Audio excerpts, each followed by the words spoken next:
Okay, I think we got it.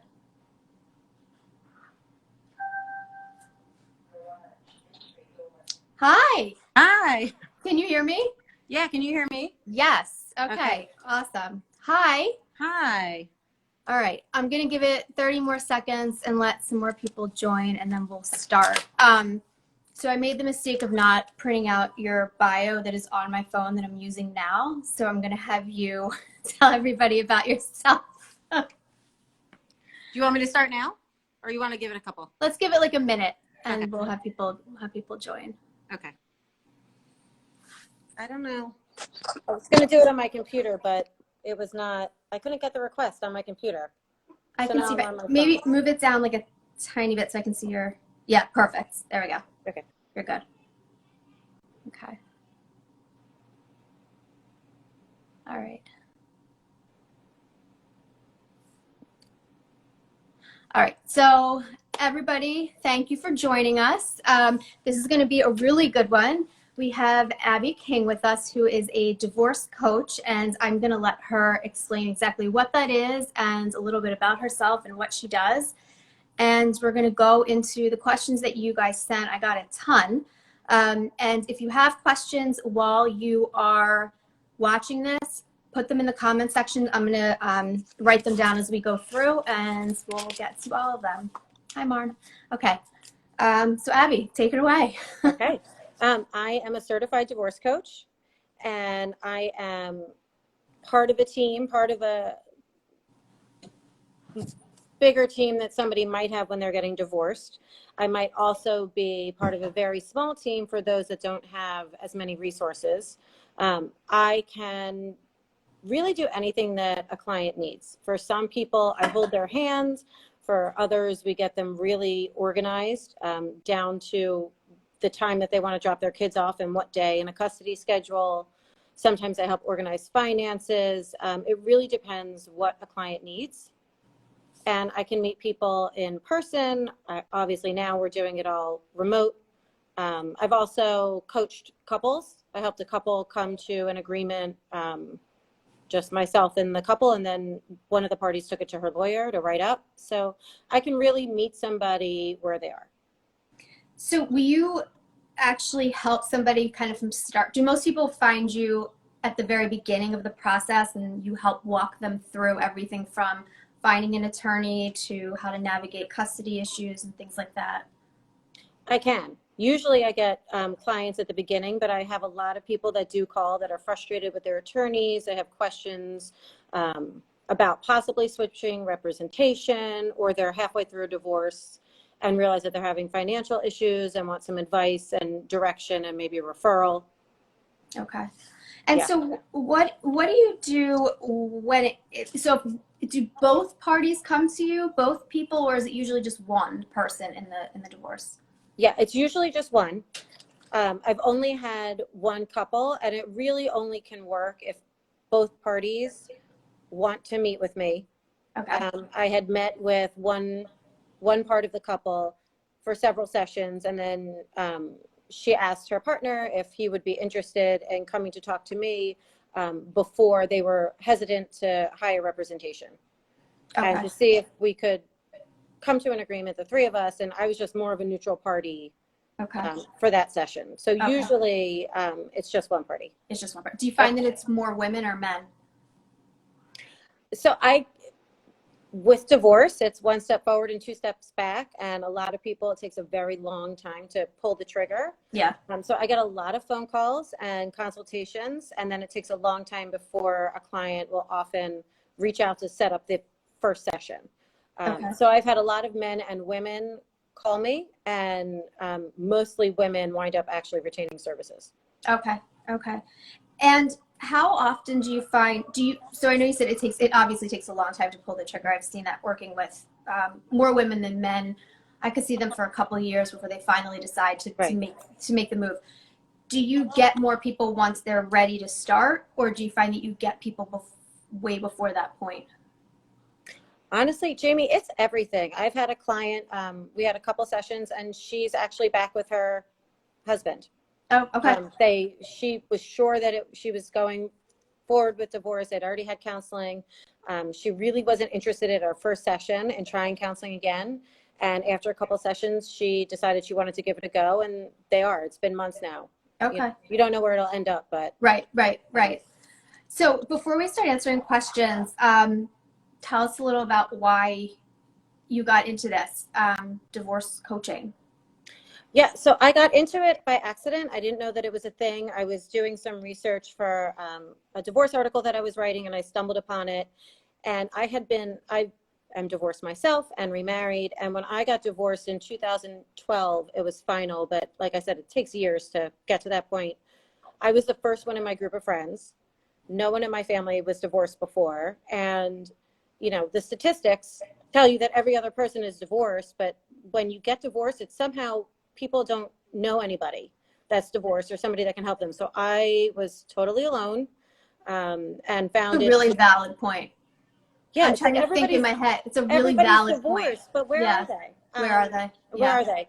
So and to be alone going through that process was horrible. And since then, unfortunately, had so many friends, acquaintances, friends of friends, people reaching out, responding to published articles on divorce, asking me for advice. I mean, I've had people send me their legal divorce agreement, asking me to look through it and give advice. I am not a lawyer. Right.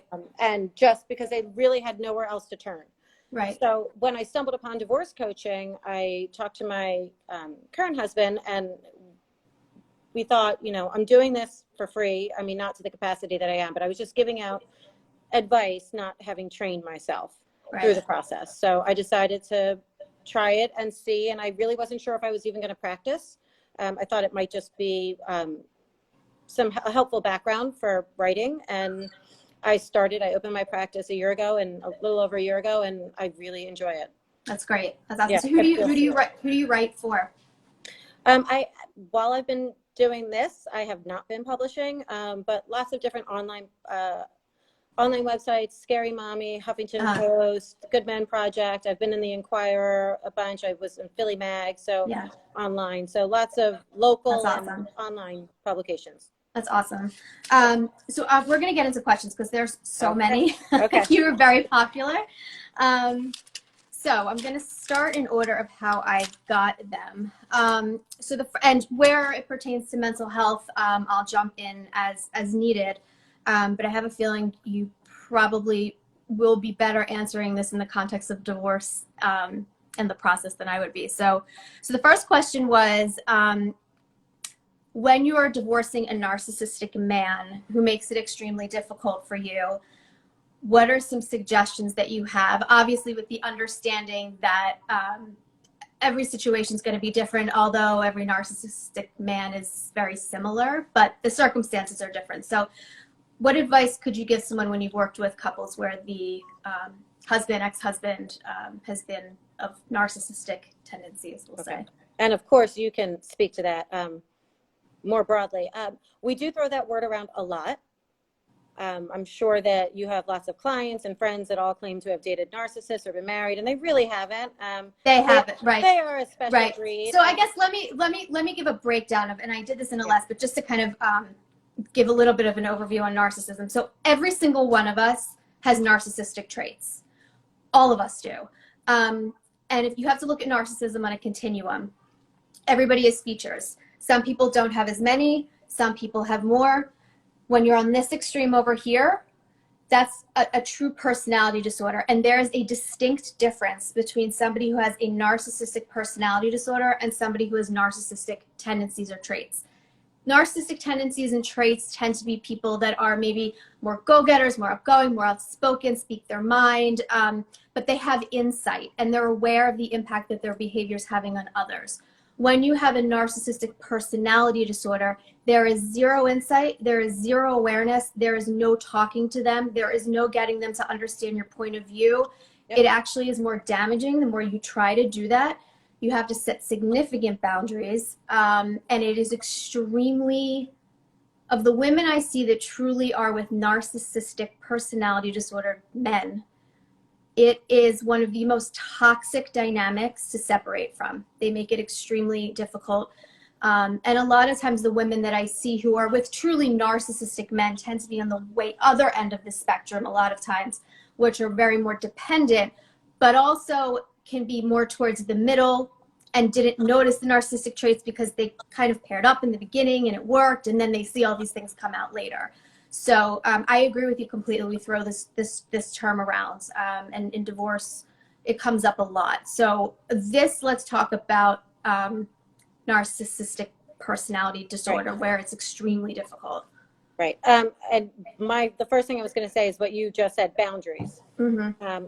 You have to set concrete boundaries, and unfortunately, it's only going to be a one-way street. So you can't control your narcissistic ex. And so those boundaries are really going to be for you. And you have to know, you just have to decide for yourself what you're going to engage in and what you're not. And you have to stick to it. And I would say as little engagement as possible, not getting into, and what you just said, they won't see your point of view. Okay. So you'll think it's so tempting to I'll just send this one email. I'll just explain that one paragraph. And then 3 days and 60 emails back and forth later, you just give in to what you should have done in the beginning, which was not engage. Right. So I would set boundaries with yourself, accepting that the other party is not going to respect your boundaries. And I like that you said that you have to set boundaries with yourself. A lot of times people think when you set boundaries, you're setting them with the other person. You're not. You're setting them with yourself, because with narcissistic personality disorder, even if you're not physically present, they're very much here. So you're constantly setting boundaries internally with yourself. I like that. Yeah, so set that, as little engagement as possible. I mean, that's really the biggest thing. And I would also say that, I mean, this goes for everybody in divorce, but especially if you're dealing with that kind of personality. When you get divorced, there's going to be another version of you out there. And you can't control what your ex, in any kind of personality, it can be a very amicable breakup, and there's still going to be another version of you that your ex has in his mind or her mind, and that is out there. And it doesn't mean that they're spreading gossip around town. It really can be you can have a wonderful ex, but that person is going to have their own view and their own story of you. And especially when you're dealing with a narcissist, who will then potentially be inclined to pass that story along to everybody else to try to get them against you. That's right. You really, and it can take a long time, but you have to just separate yourself. And maybe it's your in-laws have a whole different view of you, a story, people you used to be friends with. You're really going to see who you're friends with and, who your real people are and who they're not. And you just have to accept that there's another version out there of you, and you can't do anything about it. Right. And I think that's very hard for people, especially when they feel it's their truth, the other person feels it's their truth, and to let go of the control of being able to not navigate the story that somebody else is saying about you. It's really, really difficult, particularly when you're dealing with narcissistic personality disorder. What do you recommend for when you set these concrete boundaries? And one of the things I always tell patients, regardless if you're dealing with personality disorders, when you set boundaries, you have to make sure, if you're going to set a boundary, that it has to be something that you are willing to commit to 100%, because the worst thing you can do is set intermittent boundaries, because you lose credibility, but also the behavior you're trying to get rid of by setting the boundary gets worse. So what do you recommend for setting concrete boundaries when there's kids involved? And you have to speak to some extent because of the kids, for custody reasons. Yeah, I mean, barring a true emergency, you can still set extreme boundaries. I'm only going to respond to emails once a day at the end of the day. Obviously there will be in place custody. There will often be, especially if it's contentious, there will be rules already set about what, for little kids that don't have their own phones and need a parent to help that communication happen with an ex. There will be concrete times every night from 8 to 9, you can talk on the phone. I mean, those rules should already be in place, or you should be thinking about making sure those rules are in part of your custody agreement. And so when you have to navigate with the kids, that will already be in place. And then for yourself, you have to decide, am I going to answer an email every night between 5 and 6 and not check the emails all day? Am I going to block the texts unless it's an emergency? You can decide really what's best for your mental health. And you can put the means of communication in a custody agreement you know, that if they want to contact you, you'll respond between this time and this time, and there's no text, there's no phone calls, and you're saying it's smart to set that up ahead of time and really think about the nuances of because I wouldn't have even have thought of something like that. And you have to take into account how old the kids are. Can they call on their own? Right. Or do they need you to call? Right. Somebody asked on here if they can ask questions. Yes, you absolutely can ask questions. So another woman wanted to know how she can feel, and I guess we both can answer this, how she can feel independent again once you've been married and now you're single and you have to learn how to kind of function on your own. Let's say if the relationship was really kind of codependent and you don't know life without them. Right. Independence is a byproduct of divorce. So you have no choice. I mean, you have no choice. True. And whether you handle it beautifully or horribly from the beginning, you're going to wind up in the same place at the end, which is independent. And unfortunately, for some people, they really are codependent, or they haven't had a lot of experience taking care of finances, or maybe being alone, or fixing something in the house, you know, all those kinds of things you're going to have to take care of or find people to help you. And sooner or later, you're going to start doing it on your own. You'll be able to do more and you'll be more independent. And the more that you function and the longer it goes on, you'll start feeling really good about yourself. You know, for some women, it's the first time they take their kids on a vacation without their ex. Right. That's a very big hurdle for those of us with young kids. Yes. And you get back from that vacation and you know you can do anything. You know you can do anything. And for other people, it's really just paying the bills. Some people have never even paid the bills. So, you know, you're not going to have a choice, which is the good news and the bad news. And so sooner or later, you're going to be independent and you're going to function and you're going to be really proud of yourself.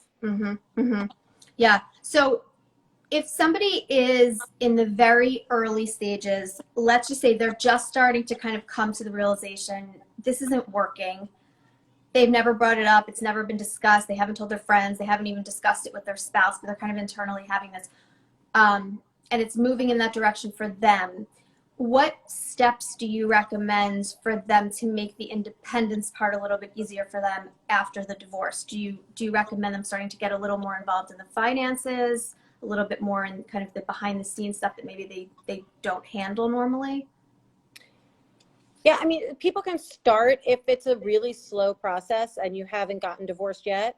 You can definitely start taking on more of a role in the household and in any area that you're not feeling independent. And for those people who really just it hits them as they're getting divorced, they're just gonna sink or swim. Right. And they're gonna swim. Right. I think so let's say it's a sudden divorce. Let's say, the husband or the wife just ends it, or, somebody finds out someone's gambling away all their money, or they're having an affair, or something sudden comes up and there's a very quick separation. Somebody had also asked, what do you do in those situations if you don't have a lot of, let's say, family support, and you don't have a lot of financial backing to even begin to kind of handle this? Are there resources out there for people that don't have the financial means to navigate this? I mean, I honestly, and this is not a plug for myself or coaches in general, but that's really where we come in. A lot of coaches, I mean, our fees are so much less than the other professionals that deal with divorce that we can really help you in a cost savings way. And by the time you get to a lawyer, you'll be so much more prepared and the hours will be cut down. And so that you had written to me in your really well written bio that I can't pull up right now, but you had talked about how you actually in the long run ends up saving people money because of the time that they'll save having to figure this out. So can you talk to that a little bit more? Right. I mean, it can, first of all, I have great lawyers locally that I refer clients to depending on their needs. And those lawyers have told me and have contacted me to send me clients of theirs because they feel that their clients are wasting the client's own money, calling them constantly, asking for advice and stuff that they don't really have time for, and it's a waste of time for them to be paid by the hour at their rate. Right. I have given clients, I have had clients where we have sat for hours working on a custody agreement, and she hands it to a lawyer. The lawyer types it up and hands it to her ex, and he signs it. Some people want to literally go through the finances and every single thing about finances, and their kids are grown and it doesn't matter, so they don't have to worry about custody. Right. But every hour that we spend together is an hour that you don't spend with a lawyer. So I can really get somebody prepared to walk in and ideally say to their lawyer, this is my ideal divorce. This is what I want. You're not going to get it all, but you know, go in, and then of course a lawyer is going to advise as they see fit. Right. No, that makes complete sense. So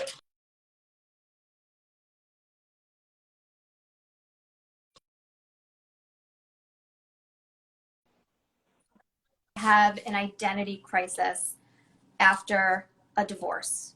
They didn't really expand on identity crisis. I can probably explain what that means, but kind of, if your life has been so wrapped up in a marriage, and let's say, and I see this often where many women's sense of self and identity and their feelings of competency have been so lost along the way in their marriages.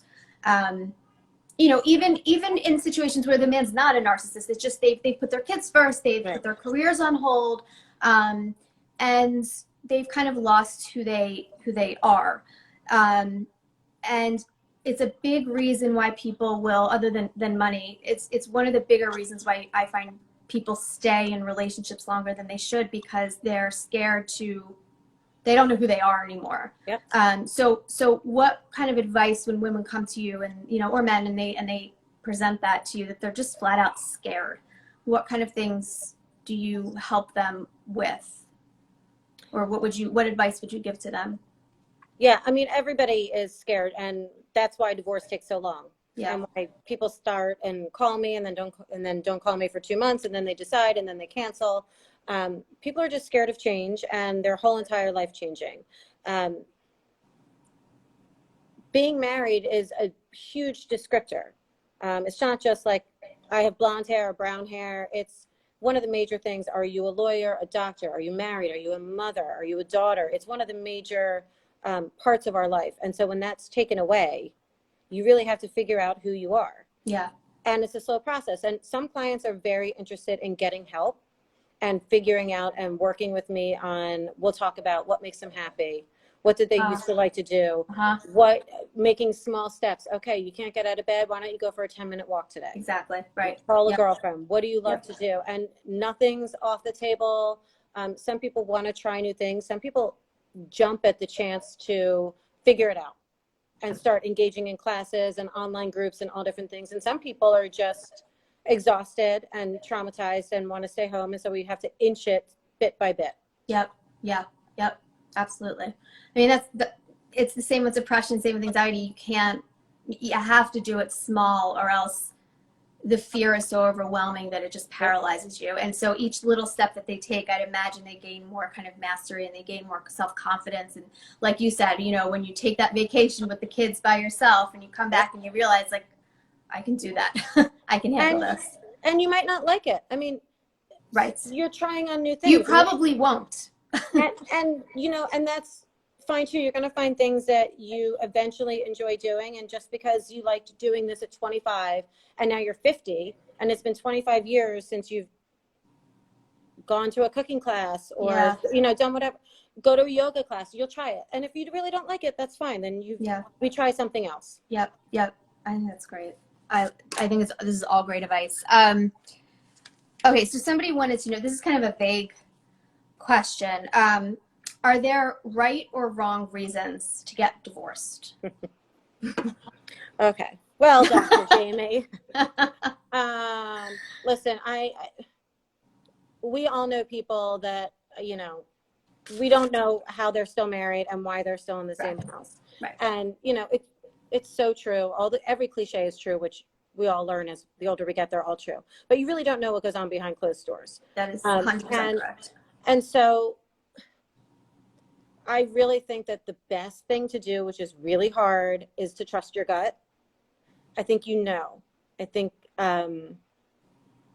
you know, and you can kid yourself for a while, but deep down you know if you're happy or if you're not. And happy doesn't mean champagne and roses and never arguing and bickering with your spouse. That's not happiness. Correct.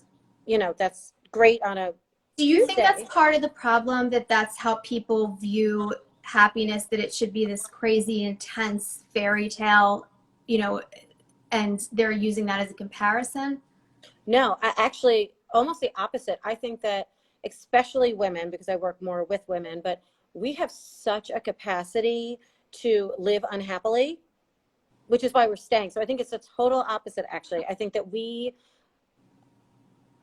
just like you were just saying, like the identity of being married is huge, and who you are, and it's your whole life, and fear. And we are very comfortable living unhappily. I think men are less comfortable with it. Yeah. And I think that, you know, when you hear he cheated, but that's not the reason we got divorced, that's actually really true. Right. Can you expand on that? Because I agree with that, and I say that too, but I don't know if people are going to necessarily understand the kind of the undertones of that. Can you explain that a little bit? So if you've heard, you know, yes, he did cheat or she cheated, but that's not really why we got divorced. And you're thinking, of course, because if my spouse cheated, I'd be out the door. Right. Potentially, yes. Sorry, I'm charging my phone. Yeah, potentially, yes, you would be out the door. But really, and I'm sure that there are plenty of cases where people just make a mistake. You make a mistake and you're in a situation, and that's one thing, but I really think that's a much smaller scale when you're talking about infidelity, and you probably know more about it. But from what I see, the infidelity really is because you're unhappy. And it took somebody getting caught with somebody else to finally, maybe that was what the other party needed to really open their eyes and say, okay, I can't live with that. But they really, nothing changed other than their ex, of course, cheated, but their relationship was the crappy relationship it was for 5 years before that. And some people just need to be hit over the head. I've said, you know, try to get out of the house when it's crumbling. Don't wait till it falls down on you. Some people need their house to fall down. And sometimes a partner cheating is their house falling down on them. And so you look at the cheating as, I mean, and I say this too, it's not a random, it can be, don't get me wrong. I mean, there can be a random event. And that is probably truthfully handled differently. At least in therapy, it's handled differently. But majority of the time, the cheating and then the type of cheating that it is, because there's different levels and different types of cheating, is a result of something lacking, right? And a need that's not being met, or an insecurity in the person, or whatever. And so you look at it as the cheating is a result of a much larger picture. Usually. In most cases, I think it's a crappy result. And I think it's a horrible decision to make. I think that if you're going to get divorced, there's enough trauma and pain to go around, and you don't need to add infidelity. It's really a horrible icing on the cake. So I'm not at all condoning it. And I really would urge people to try their damnedest not to do it, because it really adds so much unnecessary pain. Right. But the problems were there before. Right. And I mean, happy people, unless you're making a mistake, which we're saying is really a small number. You know, happy people don't get divorced. Right. And happy people don't cheat on their spouses. And there are people who make mistakes, and maybe people, you know, with narcissistic personality disorder that are perhaps cheating, and that's a separate thing. But and theirs is different. And I'm gonna interrupt you for a second. I want to explain why that's different than what we're talking about. Cheating when you're in an unhappy marriage, having, I don't want to say a slip up because I don't want to minimize it, but just messing up and cheating, one night stands, or an affair, an ongoing affair, is very different than what someone with narcissistic personality disorder does. They cheat not because they're not happy. It actually has nothing to do with anybody in their world except for them. Yep. They feel they are entitled to have whatever they want. It doesn't even dawn on them the consequence that it's having on their family. most people who have affairs have a lot of guilt. And that's the, even if they are not happy in their marriage, most of the people that I see that have had affairs, there is a tremendous amount of guilt towards, you know, their family, their kids, their spouses, whatever. Narcissistic personality disorder, there is a complete lack of guilt. There is a complete lack of remorse. There is a complete unwillingness to, or even unable to just, there's no care. They also can sometimes blame their partners. They'll blame their partner. If you this, right. I wouldn't have that. Exactly. I mean, if you just loved me more, if you paid me more attention, if you had sex with me more, if you cared about me more and cared about my everybody else more. says I'm great, but you never do. Correct. Right. So exactly. So that's a far. So one end of the spectrum is a narcissistic personality disorder. The other is someone who truly just made a horrible mistake. Yeah. And then most of it in the middle, you know, you were unhappy. You were already unhappy. Right. And so bringing it all the way back around, I think that we are comfortable, we're more comfortable living in a state of unhappiness than we are changing our entire life. So we'd rather just chug along. We already know this unhappiness. We're comfortable in it. We know how it feels, and we don't know what's out there. Right. It's familiar. Yeah. Yeah. I mean, it's the same thing for unhealthy patterns in life in general. The biggest thing I work with people on is changing patterns of behavior. And while they used to work when they were younger and now they're not working as adults, you work to change them. And it's one of the scariest things because you're letting go of the only thing that you know, right? So this was actually an issue. Do you foresee a raise in divorce claims after quarantine? Yes, and babies. There's going to be lots of babies and lots of divorces. I've had lots of emails and phone calls already, and yeah, for sure. I mean, this is crazy. I also think that you've been thinking about it for a while quietly, and now you're stuck at home with this person, and so it's just really coming to a head. I'd be surprised if somebody who is in a really solid, respectful, happy, deeply committed relationship that is really a great relationship. I don't think that quarantine is all of a sudden going to do anything other than you guys are going to drive each other crazy. Right. But that's fine. Right. Which is fine. I mean, you're supposed to. So I think it's just going to highlight the people who had been thinking about it and are just sitting at home quietly, and not only is their spouse in their face, but they're not going out with their friends on Thursday night. They're not going to a movie. They can't take their kids to the playground. Like, they're really stuck. They're stuck in it. And so I think that people are having time to think about it. And this can actually be, if you can, a great time to plan on your own quietly and just start thinking about what kind of divorce would I want? What would it look like? You know, it's a good time to think about it. Okay, that's interesting. If you can. This time is hard enough on everybody. So right. But at least it may kind of set that fire under your feet because you kind of see it more, and it's in your face. There's nowhere to go. There's nowhere to hide. You can't have behind work or taking your kids or whatever. So everyone's asking for your info. So at the end, I'm going to make sure that you give your info so everybody can record it. And also I will post it on my page and share Abby's info with everybody. Somebody had asked about they're in a very unhappy relationship. They're terrified of divorce because their parents had a terrible divorce. I see this often as being a reason why a lot of people stay in marriages, because they don't have the understanding that their divorce doesn't need to look like their parents' divorce. But one of the things that ends up happening is their patterns of relating to their spouse is so similar because it's what's familiar to them. So the divorce, unfortunately, sometimes does replicate the parents' divorce. So if somebody were to come to you and say, I'm thinking about this, or I want to do this, but I'm petrified because my parents got divorced. And I hear this all the time, and my parents are divorced. And I never liked this term because, and I'm sure you're going to agree with me on this, they don't want to have a broken family. And I always you cut out there for one was so bothered by that because people kind of not wanting to get divorced because their parents were divorced, and they don't want their kids to have a broken family. And I always thought that was such a bad way to say that, because many marriages, as we know, that are I don't even say functioning, but people that are still married that we know that should not be married, that can be more of a broken home than the actual divorce itself and each parent living separately. Yeah, living in two different houses isn't a broken family. You can have a really shattered family in one house. So I understand the fear. My parents have celebrated their 50th anniversary. So yay, hi mom and dad if you're there. She wouldn't know how to comment, but she's trying to watch. You know, so yeah, I can imagine that if my parents were divorced, I would be terrified of doing the same thing again.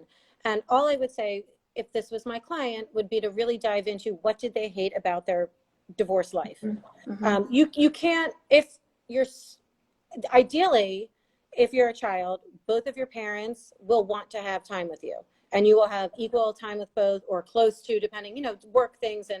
But if both of your parents are around, you can't avoid two homes. So I know that moving back and forth is really sucky on a kid, and you can't really change that. But other than that, what did you like about divorce? Were there any things that you liked about it? Did you get more one-on-one time with the parent you were with? And really, what didn't you like? And we would really dive into what they hated about it and try to come up with strategies and ways to either legally avoid it in a custody schedule, or you know, just in the boundaries that they set, or the way that they co-parent with their ex. Right. You know, and it's because, I mean, the thought of my parents not getting divorced is scarier to me than them having I mean, it's so much, it was such a, you know, so I'm trying to think, if somebody asked me about that, I would probably say, no, I'm happy they got divorced. They needed to be divorced. That wasn't, it would have been when the situation is better for the child. When the divorce happens, I think it's important to bring that to the parents' awareness, or at least the one who's scared that they're going to replicate this disaster. Because truthfully, you know, and you probably can speak to this, if a child, I don't care what age they are, sees mom happy and sees dad happy, I'm not saying the divorce won't be difficult, but to see their parents happy, that is a role model that you're setting for them. You're showing them that people deserve to be happy. Yeah, I mean, I have felt such guilt, and this kind of all started 8 years ago when I got divorced, but it was, you know, 10-11 years, you know, when the separation and all of that started, and such guilt. And I still feel guilt all these years later. And my son is 6 feet tall, which he would love to hear me say that if he's watching. And I still feel guilty all the time, but I know that it's the right choice. And I know that they see me happier with my husband, who makes me laugh in a way that I hadn't with their dad in so many years. So I'm charging and I know that they see their dad really happy and silly with his girlfriend that he's been with for a long time. And she makes him way happier than I did. And so, you know what, it's a shame we didn't work out long term. We had great kids, and my kids are seeing us happier. Do you talk to them about that openly? I mean, I know that they're a little bit, sorry guys, I'm trying to charge my phone. Do you see them, do you talk to them openly about this? I'm not sure what age they were when you got divorced, but at what point do you, you know, the best thing to do with kids, regardless of their age, is always be honest with them in a language that they can understand, obviously. But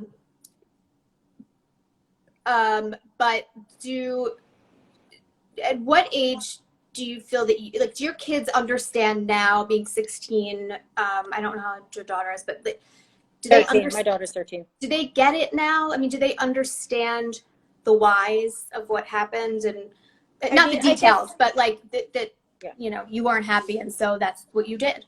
Yeah, I mean, listen, everything that I've published, I've tried to be really honest and also respectful. And so I know that they've seen, I mean, and it was years ago that I started writing. So they have seen some of it, anything, all of it. I don't know what they've even felt bothering, you know, to read their mom's own blah, blah, blah. Yeah. But yeah, I mean, it's not a secret, and I know what I do. And I think that, yeah, that's okay. My son used my son used my phone for Fortnite, and it's not working. Yeah. Yeah. So they, I think that they, at this point, can't imagine their dad and I married, which is good. And, you know, which is funny because I think that since our divorce, my ex has really turned more into himself and I've turned more into myself and remembered who that was. All along, I kind of forgot for a long time. And so who I am now is just very different than who I was when I was married to him. So they really can't get it. I mean, if they knew me back then, they were, 5 and 3. So they didn't see me as, anything but just cooking clean. So I'm just so different now that they can't imagine it. And it's also partly sad. Listen, I mean, people go into marriage for all different reasons, and I'm not going to judge what those are, but yeah, sure. I know that for myself, and I think that for my ex, and I certainly cannot speak for him on anything, but I believe, and I know for myself, I went into it for love and with the best of intentions. So it's sad that they don't know that part of us. I mean, we have videos and things, and we can talk about it. And if something comes up at home that reminds me of their dad, like I share it with them and a funny story. And, I think that they get that there was once upon a time a lot of fun and love, but I don't think they can see it because we're so just not a good match. Right. Ultimately, Right. for a relationship. But I think that's a really important point. I just want to highlight what you just said. And then that's my mother commenting. Hi, my mother has a question. Okay.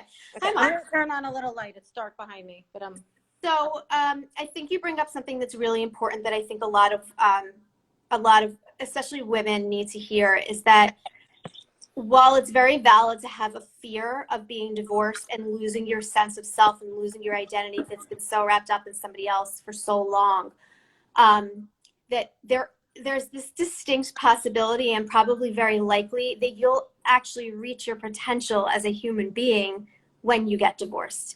And that even if it's being by yourself or it's finding another partner who brings out that potential in you or helps to bring, I like to say helps because I don't want to put it all. Helps. They're not going to, It's but to be with somebody else where you feel safe and you feel comfortable to reach your potential, I think is a really good nugget for women to hold on to, that there is that possibility, and a very good possibility, that they will become this different person, but it's not a different you, it's just a different version of you reaching your potential as a human being. Yeah, you can't reach your potential when you're just surviving. Yes. And when you're in an unhappy house, like, I mean, I know it through everybody, and I had a client session today, and I know it from my own life. When you are, I mean, it is traumatic, especially for those of us who do it with little kids. It's really one of the worst things you can go through. And when you're dealing with, and it's not just, heartbreak on its own, breakups suck. Heartbreak is the worst. Then you might potentially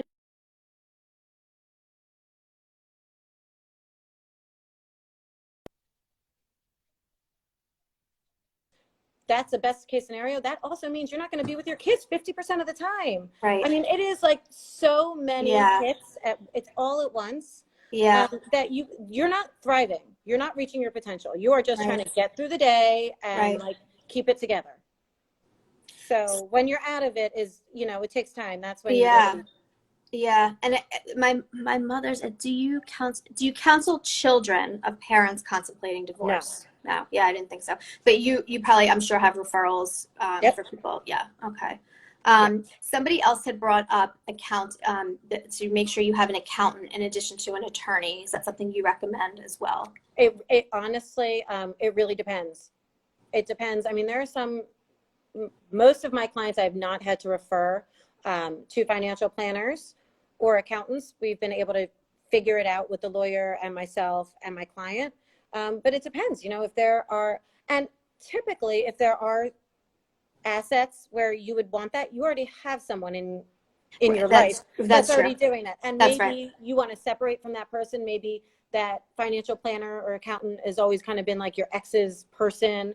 And I certainly have referrals and we can do that. But if there's a certain level of assets, you're already going to be getting financial professional advice. Right. And if you don't have those kinds of assets, then you don't necessarily need to. We don't necessarily need to spend money on an accountant sometimes, but it's really, I hate to say, I meet people where they are, but that's really what I do. I mean, every case is different. But I mean, it's important because some people may just assume that they need one when they don't. And like you said, spend money on an accountant or spend money on extra hours of, for their attorney. And in the end, racking up thousands and thousands of dollars, where in the beginning they can kind of work with you and you can guide them so that they save that money. Because money is probably one of the biggest reasons why people don't leave marriages, especially, I hate saying especially women, but especially women. A lot of women who don't work, who have or work outside the home and have worked as stay-at-home moms, that's not a job that you get paid for, even though you should. They don't have, I hate saying their own, but they don't make the money, they don't make the income, and so it's probably very scary for them if now all of a sudden they have to. That's actually a good question. What about when women who haven't worked in, let's say, 20 years, they've raised their kids and they've done a fabulous job, and they're getting divorced. The kids are leaving for college, let's say, and now there's no one in the house. It's just, or I don't know, they're going overnight camp for the summer. Who knows? Whatever it is. Right. And they realize they're going to get separated, and now mom needs to work. And she hasn't worked for 20 years. What do you tell women who have that fear? Because I think it's a very valid fear. So there should be in place, there are calculations, and a lawyer or somebody experienced in the financials of divorce, not just an accountant, will plop the numbers in, his salary, your salary, or no salary, assets. There are calculations that are easy enough for most situations. Again, we're not talking about people with crazy, complicated financial plans, but for most people, it is a simple calculation, and there is going to be earning potential. So you're not going to be expected, after you've been home for 20 years, to go back to work and be, killing it and bringing in $500,000. I mean, that's not going to happen. So you might need to go back to work, or you might choose to go back to work, and that might be a great choice. But it's not going to be expected that you are going to go from the home of 20 years and to be the president of a company, and you're now going to have to provide everything for yourself. Right. So the calculations take. Okay. I think realistic. I think that's important, because that's a big concern, and I think it's a misconception that people have that if they get a job, I don't think they consider that earning potential, and that the numbers are going to be crunched to figure out how that's going to work into everything. I mean, the truth is, Jamie, I mean, I don't want to sugarcoat it. The truth is, no, I don't. You're now taking that one. You're taking that one income. If there's only one earning party in a marriage, you're taking that one income and you're now dividing it in two houses, two rents, or two mortgages, or one mortgage and one rent, and two light bills and two car. I mean, you're doubling your expenses, and you might choose to get a job, and you often likely will have to get a job. But what I'm saying is, you're not going to be left with nothing, because nobody's expecting that after paying, bringing in zero, that you're going to bring in this. So there is a calculation to get you help. You might have to get a job. You will likely have to cut your expenses. I mean, you're not, depending on what kind of lifestyle you're enjoying. And maybe that's why you get a job. Maybe you get a job, a part-time job, to get out of the house. Maybe it brings in that extra money, so now you can go out with your girlfriends, because you don't have that discretionary income. That's right. I mean, divorce is one of the biggest financial hits you can take. I mean, obviously pre now COVID. That was really, that was the biggest thing that we could, the worst thing we could envision was divorce. So, I mean, but you're not going to be left with nothing in most cases.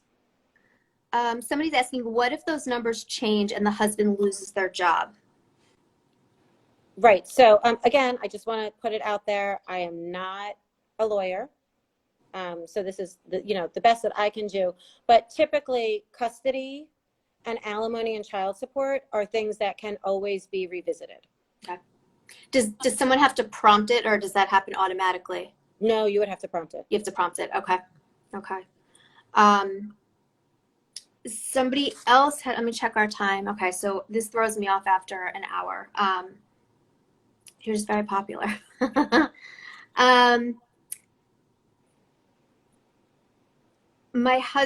Okay, so I think this has to do with very kind of tedious blaming things. I don't know how else to couch that, but somebody wrote, my husband's taking me to court because I was talking with my neighbor at 4 feet away instead of 6 feet away.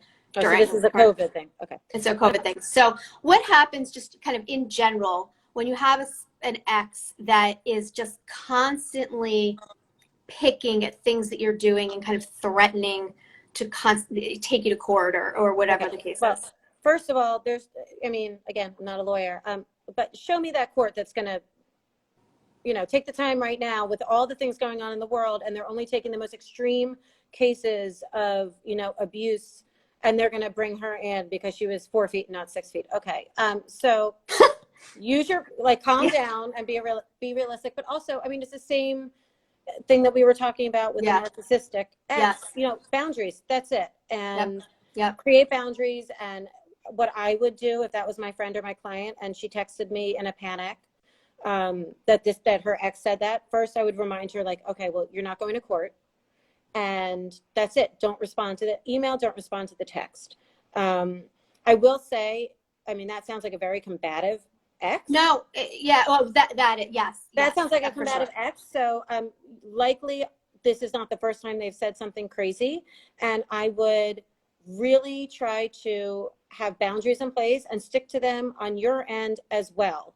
If there are rules, you play by the rules also. And but I think you bring up a really important point that an ex-husband who's going to threaten to take you to court because you're 4 feet instead of 6 feet, that's not the first time something kind of, ridiculous has been threatened. And I think when you're he probably threatened that, if he was going to take you to court because the kid went to school without his coat. Correct. Correct. So. And I think you bring up a really excellent point that in that moment, mom needs to kind of take a step back and look at the bigger picture and see that as part of a pattern rather than, an actual threat that they're going to follow through with, and set that boundary. And I would reach out, if you can, to somebody like myself, to somebody like you, Jamie, like a psychologist, a psychiatrist, a divorce coach, or, and there are certain lawyers that are really great and accessible and don't charge out through, the nose for a simple email or text. And, maybe that's part of what you're looking for when you get a lawyer is, listen, I'm not going to be a cut and dry case that once we're done, we're done. I can see that I might need some more help down the line. And so you look for a lawyer that is going to be more accessible. Yeah, right. Now, if somebody were to reach out to you, you have resources of different kind of tiers of financial, tiers of fees of attorneys. Yeah. Different options. Yep. I have a couple different attorneys that I really like. I have psychologists, I have real estate agents, I have a couple of financial planners. So right. Okay. My mother is a CPA, so she wrote, if the husband is hiding assets, that's when you would need a forensic accountant. Yep. Yeah. So, all right, let's see if I have any other questions that people had asked. I think I hit them all. We have a couple minutes. If anyone has any final questions that they want to ask Abby, you guys can always reach her and I'll have her give her info. But this was amazing. This was so needed. I get so many questions about this, aside from the psychological part of it, that I just would have no idea. And I think the nuances of divorce, and hi Stacey, the nuances of divorce and the personalities involved and the personalities that come out when you're going through this. And I think the most important thing that I loved that you said is that when you're with somebody, who is kind of withholding your potential to be something more that you want to be, and then you either leave the marriage and you become that person, and for people to keep that in the back of their mind that you can't thrive when you're just surviving. Yes, exactly. I know. Look, we'll have to just post that. I know. I just thought of it. I love that. And Jamie, I would also say, I was just thinking of something and now I lost it. It's okay. Oh, this is my point. People have so many questions and they're going online to talk to us because they have nobody to talk to. And it seems so crazy. But I mean, I got a call this weekend from just somebody that I know through my kids' school that I am not close with at all. And, you know, just Facebook message me, can I call you? Can I, and ask a question for a family member who she didn't even want to name. And could I give a lawyer to, you know, and I get calls all the time asking for help. I have had family members set up sessions for their other family members and have paid for them to just try to get them some help. So, you know, people need help and people want to help. Even if you have a family, a loving family, if they haven't been through it, they don't really know how to help you in the right way. That's right. And they want to, they just don't know how. They just don't know how. Yeah. Yeah. So do you work a lot on narcissism? If that's for me, I'll give my kind of really 30-second statement on that. I work with a lot of spouses and partners of people with narcissistic personality disorder. The people with narcissistic personality disorder, they don't go to therapy. No. And if they do come in, it's usually with their spouse. It's one time. They end up hating me because I set very, I can tell right away. I mean, that's what I do. And I set very strict boundaries. And once they realize that it's the charm and the, the blaming, that I'm not buying it, they'll either walk right out of my office. I've had that happen numerous times, curse me out, or just never come back again. So now, that being said, people with narcissistic traits who are having relationship difficulties, they'll come in.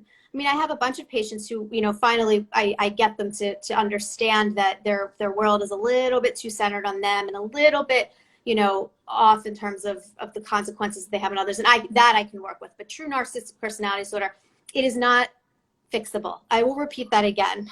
It is not fixable. They will never, ever change. They may manipulate the situation to make you think they're changing. They are not changing. And if they act like they're changing, they're doing it because they need something or they want something. Yes, that's it. They have an agenda. Different end game. That's right. That's right. So with our minute and 30 left, do you want to tell us where people can find you? And I'll also post it as well. Okay. You can find me at divorcecoachphilly.com. And on there's a link to my social media, but you can also, my number's on there, my email, it's Abby@divorcecoachphilly is my email. And so I would just send you to my website. You can read a lot more about me, my process, how it works, anything you need from there. You can contact me. Awesome. Abby, this has been phenomenal. Thanks, Jamie. Yes, this was great. Thank you so much. And I would love to have you back again and talk about some maybe more specific things that we didn't get into. But this was great. After this, let's do it. I mean, I have events that were supposed to start happening this summer. I was really going to start promoting and obviously nothing. But after this, we'll do some in-person stuff. Absolutely. Love it. Let's do it. Absolutely. You're awesome. Keep doing what you're doing. You're helping a ton of people. Thank you. Yes. And thank you everyone for joining us. Yes, it was awesome. It was good to see you. Thanks, guys. Bye. All right. Bye, everyone.